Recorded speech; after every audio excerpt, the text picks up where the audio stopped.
గత ఏడాది జరిగిన లోక్సభ ఎన్నికల ఫలితాలను భాజపా తారుమారు చేసిందని కాంగ్రెస్ అగ్రనేత రాహుల్ గాంధీ ఆరోపించారు. ఎన్నికల సంఘంతో కాషాయ పార్టీ కుమ్ముక్కై బీహార్ ప్రజల ఓటు హక్కును హరించకుండా ఇండియా కూటమి అడ్డుకుంటోందని పేర్కొన్నారు.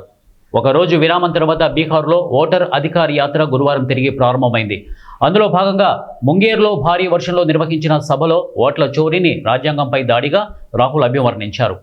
బీహార్లో ఓటర్ల జాబితాలో ప్రత్యేక సవరణ చేపట్టడం ద్వారా ఈసీతో కుమ్ముక్కై భాజపా ఓట్ల చోరీకి ప్రయత్నిస్తోందని అన్నారు. అంతకుముందు కేంద్రంలోని ఎన్డీఏ ప్రభుత్వం దొంగలించిన ఓట్లతో ఏర్పడిందంటూ రాహుల్ విమర్శించారు. ప్రధానమంత్రి కూడా ఓట్ల తస్కరణకు పాల్పడ్డారని ఆరోపించారు. కొందరు పారిశ్రామికవేత్తలకు ప్రయోజనం కలిగించేందుకు ప్రజలు ఓటు హక్కును దొంగలించేందుకు భాజపా ప్రయత్నిస్తోందని అన్నారు. బీహార్లోని ఔరంగాబాద్ జిల్లా యువతతో సమావేశమై వీడియోను ఎక్స్ వేదికగా పోస్ట్ చేస్తూ దేశాన్ని, రాజ్యాంగాన్ని కాపాడేందుకు ప్రజలు తమ ఓటు శక్తిని వినియోగించాలని రాహుల్ పిలుపునిచ్చారు. సరైన ఓటర్ జాబితాలే స్వేచ్ఛాయుత, నిష్పక్షపాత ఎన్నికలకు పునాదిగా పేర్కొన్నారు. ప్రియమైన భారత ఓటరులారా, మిమ్మల్ని సూటిగా ఓ ప్రశ్న అడగదలుచుకుంటున్నాను.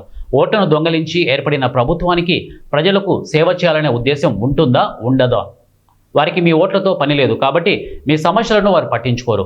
పెద్ద నోట్లు రద్దు, కోవిడ్ మహమ్మారి, రైతు ఉద్యమంతో వేల మంది మరణించినా ప్రధానమంత్రి సహాయం అందించలేదు, సానుభూతి చూపించలేదని అన్నారు.